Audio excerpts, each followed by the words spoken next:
النور ميديا، نور على نور. السلام عليكم ورحمة الله وبركاته. أكم جرتو كبجمتوتا هردفتوتا النور ميديا.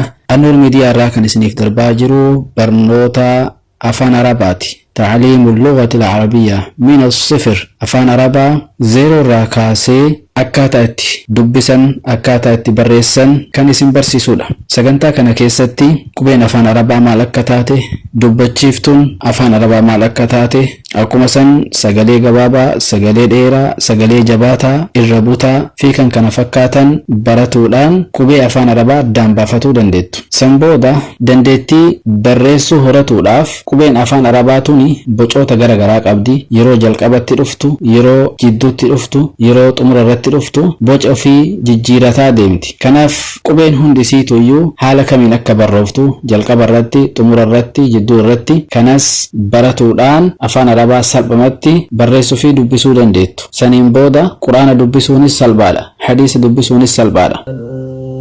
لك الحمد ربي يا موتي والغانو نغني تديني قطوة هندانو تكافي قدادان خطاها كرانو. الدرس الأول برنامج توقفان الحروف الهجائية دبفما قبي عرباتي. دبفما قبي عربا باين إساني ديدمي سديوكين ديدمي سغالي إسانس أكر منغدي كانت دبفما ألف با تا ثا جيم حا خا دال ذال را زاي سين شين صاد ضاد طاء ظاء عين غين فاء قاف كاف لام ميم نون واو هاء همزة ياء.